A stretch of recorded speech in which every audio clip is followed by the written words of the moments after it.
उत्तर प्रदेश अध्यापक भर्ती टीजी और पीजीटी के लिए अभी तक हम लोगों ने 15 प्रैक्टिस सेट कंप्लीट कर लिए हैं।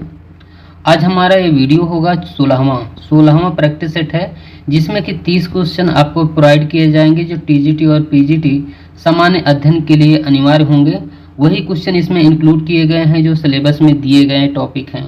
दोस्तों, अगर आपने पहले वाले वीडियो नहीं देखे हैं तो एक सेपरेट प्लेलिस्ट बनी हुई है और ये वीडियो भी उसी प्लेलिस्ट में ऐड कर दिया जाएगा। साथ ही घटना चक्र के भी वीडियो प्रोवाइड किए जा रहे हैं। घटना चक्र में जो आश्रम पद्धति के जो स्कूल हैं उसका पेपर जो हुआ था अध्यापक भर्ती में, ELT ग्रेड, GIC और GDC, इन सारे अध्यापक भर्तियों के जितने भी क्वेश्चन अभी तक पूछे गए हैं उसकी एक अलग से सेपरेट प्लेलिस्ट बनी हुई है।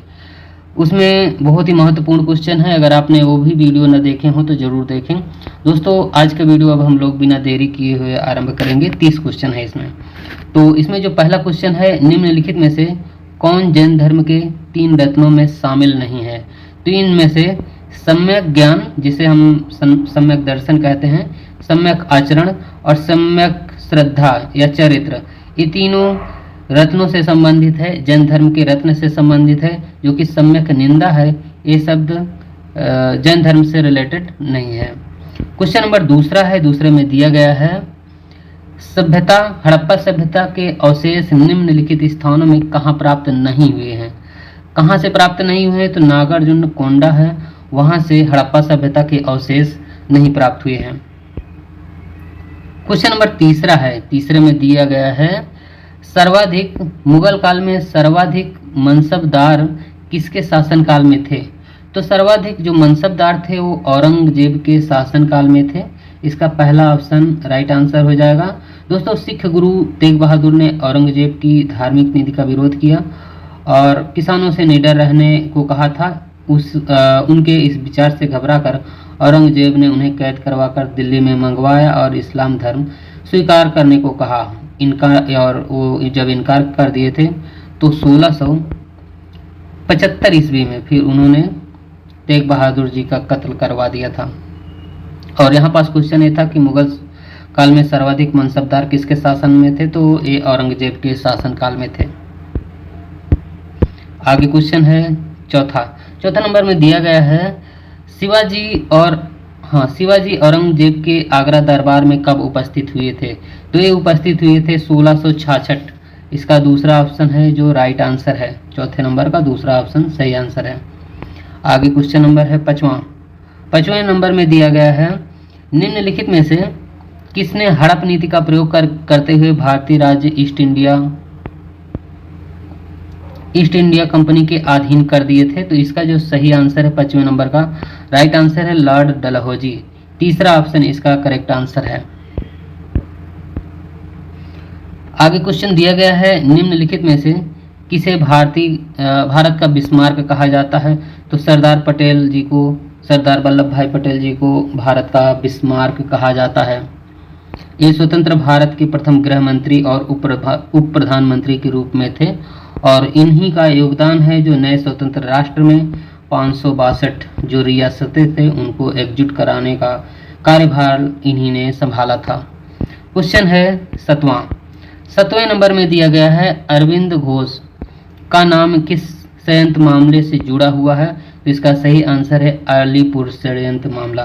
दोस्तों, अरविंद घोष अलीपुर बम षड्यंत्र केस से संबंधित है और यह हुआ था मई 1908 से मई 1909 के दौरान।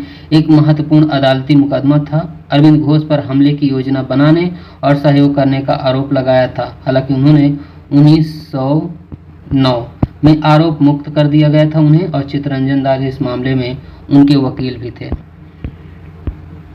क्वेश्चन नंबर 8वां है, 8वें में दिया गया है 8वें में है स्वतंत्र पार्टी के संस्थापक कौन थे? ये क्वेश्चन इंपॉर्टेंट है। तो सी राजगोपालचारी है, इसमें 8वें नंबर का राइट आंसर हो जाएगा। दोस्तों, महत्वपूर्ण फैक्ट और है कि सी राजगोपालचारी जी के साथ पंडित जवाहरलाल नेहरू भी थे जो स्वतंत्र पार्टी के संस्थापक थे। स्वतंत्र पार्टी एक भारतीय उदारवादी राजनीतिक पार्टी थी जो 1959 से 1974 तक विद्यमान थी। इसकी स्थापना राजगोपालाचारी द्वारा जवाहरलाल नेहरू के भारतीय राष्ट्रीय कांग्रेस पर बढ़ते प्रभुत्व एवं समाजवादी विचारधारा के बढ़ते प्रभाव के प्रतिक्रिया स्वरूप दी गई थी।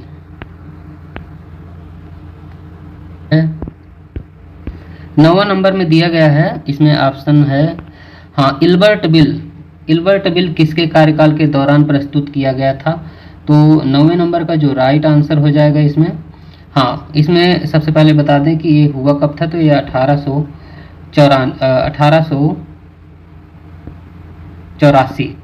1884 ईस्वी में रिपन के समय में हुआ था। तो इसमें जो ऑप्शन दिया गया है इसमें सी ऑप्शन, हाँ डी ऑप्शन है जो इसका राइट आंसर है। 1884 में रिपन के समय में इल्बर्ट बिल विवाद हुआ था। आगे क्वेश्चन है 10वां नंबर। 10 में दिया गया है, महात्मा गांधी और बाबा साहब अम्बेडकर के बीच में पुणे समझौता कब हुआ था? ये संधि कब हुई थी? तो 1932 ईस्वी में हुई थी। दूसरा ऑप्शन इसका सही आंसर है। क्वेश्चन नंबर 11वां है। 11वां में दिया गया है, मैदानों की अपेक्षा रेगिस्तानों में रातें ठंडी होती हैं, उसका कारण क्या है? कारण यह है कि बालू ऊष्मा का पृथ्वी की अपेक्षा अधिक शीघ्र विकिरण करती है।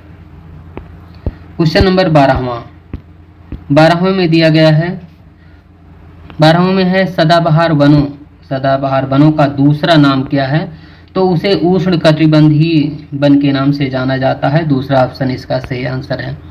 आगे क्वेश्चन नंबर दिया गया है 13 में है, कांडला जो कच्छ की खाड़ी पर स्थित है, निम्नलिखित में से किसके लिए जाना जाता है? तो एक्सपोर्ट प्रोसेसिंग जोन के लिए जाना जाता है।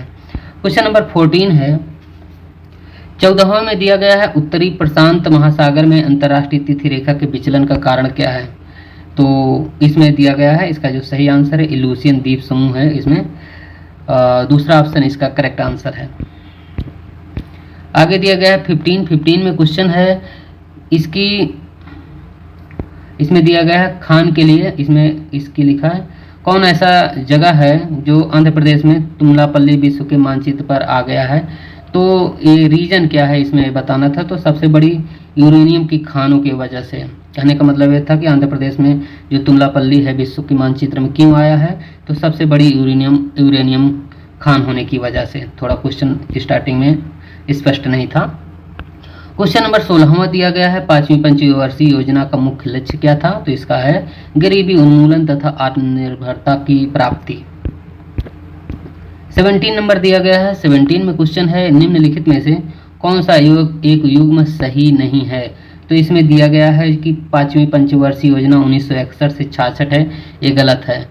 आगे क्वेश्चन है 18वें नंबर में, निम्नलिखित में से कौन जननी सुरक्षा योजना के संबंध में सत्य नहीं है? तो एक केंद्र प्रायोजित योजना नहीं है, ये सत्य नहीं है। इसका उद्देश्य मातृ एवं शिशु मृत्यु दर को कम करना है, या राष्ट्रीय ग्रामीण स्वास्थ्य मिशन के तहत हस्तक्षेप है, या अप्रैल 2005 में शुरू किया गया था। आगे क्वेश्चन दिया गया है 19वां नंबर।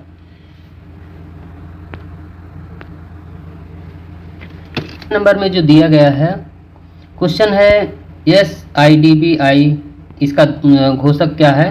तो इसका 19वें नंबर का दूसरा ऑप्शन इसका राइट आंसर है। इसमें small industry development of India, इसका जो फुल फॉर्म बताना था उसमें जो दिया था SIDBI, तो इसका होगा small industries development bank of India. Question number दिया गया है 20वें में है, बंदी जीवन पुस्तक के लेखक कौन थे? तो इसका सही आंसर हो जाएगा सचिंद्र सान्याल जी हैं, जो बंदी जीवन पुस्तक लिखी थी, और ये पुस्तक लिखी गई थी 1922 ईस्वी में। उन्होंने अपने क्रांतिकारी अनुभवों को उन्होंने इसमें वर्णन किया है। क्वेश्चन दिया गया है 21 में है, कौन सा महत्वपूर्ण मानवाधिकार भारत के संविधान के अनुच्छेद 21 में सुरक्षित है? तो इसका सही आंसर है जीवन और स्वतंत्रता का अधिकार, राइट आंसर है। 22वें नंबर में दिया गया है, राज्य के नीति निर्देशक सिद्धांतों को किस देश के संविधान से प्रेरणा लेकर चुना गया था? तो ये आयरिश संविधान है। दूसरा ऑप्शन इसका राइट आंसर है। 23 नंबर क्वेश्चन दिया गया है, भारत के संविधान में कानून के समक्ष समानता का सिद्धांत रखा गया है, तो अनुच्छेद 14 है। अनुच्छेद 14 इसका पहला ऑप्शन है जो राइट आंसर है। क्वेश्चन नंबर 25 है। 25 में दिया गया है, पंचायत समिति के प्रति अपने कार्यों के लिए जवाबदेही है। तो इसका जो सही आंसर हो जाएगा ग्राम पंचायत और ग्राम सभाएं, इसका करेक्ट आंसर है। दूसरा ऑप्शन इसका राइट आंसर है। क्वेश्चन था कि ग्राम पंचायत समिति के किसके प्रति अपने कार्यों के लिए जवाबदेही है, तो ये जो दिया गया है इसमें जिला परिषद होगा। हमने बताया था ग्राम पंचायत और ग्राम सभाएं, ये गलत है। तीसरा पॉइंट इसका सही आंसर है, क्योंकि त्रिस्तरीय पंचायती राज ग्राम स्तर पर ग्राम पंचायत, मध्यवर्ती स्तर पर ब्लॉक स्तर पर और पंचायत समिति एवं जिला स्तर पर जिला परिषद में से मिलकर बना होता है। प्रत्येक ब्लॉक में या प्रत्येक जिला में 7 ब्लॉकों में विभक्त होता है।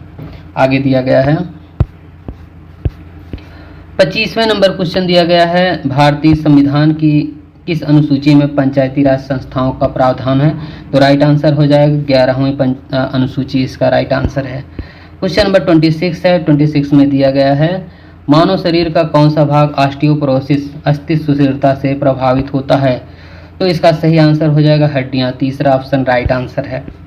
क्वेश्चन नंबर 27वां है, कंप्यूटर भी है आपके कोर्स में, निम्नलिखित में से कौन सा हार्डवेयर का उदाहरण नहीं है, तो माउस, प्रिंटर, मॉनिटर, ये सभी हार्डवेयर हैं। जो ऑपरेटिंग सिस्टम है वो हार्डवेयर का उदाहरण नहीं है। 28 नंबर में दिया गया है, डार्विन के विकास सिद्धांत के अनुसार जिराफ की लंबी गर्दन उसे आहार प्राप्त करने का लाभ देती है, जिसके कारण लंबी गर्दन वाले जीवित रहते हैं। 29 नंबर क्वेश्चन दिया गया है, निम्नलिखित में से कौन सी संचारक बीमारी है, तो एक खसरा है जो संचारक बीमारी के अंतर्गत आती है, कंटेक्चुअल बीमारी। ये क्वेश्चन है 30वां में दिया गया है, भारत में राष्ट्रीय पंचायती राज दिवस कब मनाया जाता है, तो इसका जो सही आंसर हो जाएगा 24 अप्रैल को अंतर्राष्ट्रीय पंचायती राज दिवस मनाया जाता है। तो ये हम लोगों ने 30 क्वेश्चन हम लोगों ने आज ये प्रैक्टिस सेट 16वां भी कंप्लीट कर लिए हैं। तो दोस्तों आज का वीडियो यहीं तक। पूरा वीडियो देखने के लिए बहुत बहुत धन्यवाद।